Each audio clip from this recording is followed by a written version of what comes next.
फलटण ग्रामीण पोलीस स्टेशनचा एक दबंग पोलीस अधिकारी अशी स्वतःची ओळख निर्माण करण्यासाठी पोलीस उपनिरीक्षक गोपाळ बदने याने अनेक कारनामे केल्याचे समोर येत आहे।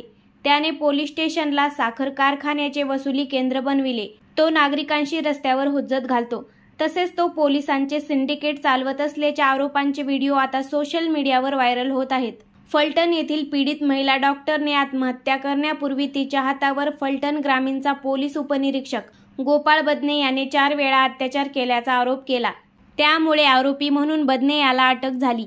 त्यानिमित्ताने त्याने यापूर्वीही केलेले एक कारनामे पुढे येऊ लागले आहेत। एका महिलेने PSI बदने याने आमच्या वडिलांना त्रास दिला, त्यानंतर आम्हालाही तोच अनुभव असल्याचा आरोप प्रसार माध्यमाकडे केला। गोपाळ बदने हा 2013 मध्ये सोलापूर शहर पोलीस दलात शिपाई म्हणून भरती झाला होता। तो खात्याअंतर्गत परीक्षा देऊन उत्तीर्ण झाला। त्या दरम्यान तो येथे शिपाई असताना त्याने जातीवाचक शिवीगाळ करत विनयभंग केल्याची तक्रार नोंदविली होती। या प्रकरणी त्याची चौकशी करण्यात आल्याची माहिती सूत्रांनी दिली। बदने हा फलटण ग्रामीण पोलीस स्टेशनचे सर्व व्यवहार पाहत होता। एका अर्थाने तो पोलिसांचे सिंडिकेट चालवत होता। PSI बदने सगळ्या प्रकारची देवाणघेवाण पाहत असल्यामुळे पोलीस स्टेशनमध्ये त्याचा रुबाब होता, असे त्याच्या खात्यातील काही कर्मचारी सांगतात। गांजा तस्करी करत असलेली गाडी त्याने पकडली होती।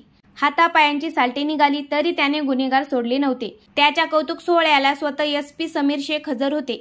या प्रकरणाची दुसरी बाजू दबक्या आवाजात बोलली जाते। गांजा तस्करावरील कारवाईबद्दल त्याचे कौतुक होते।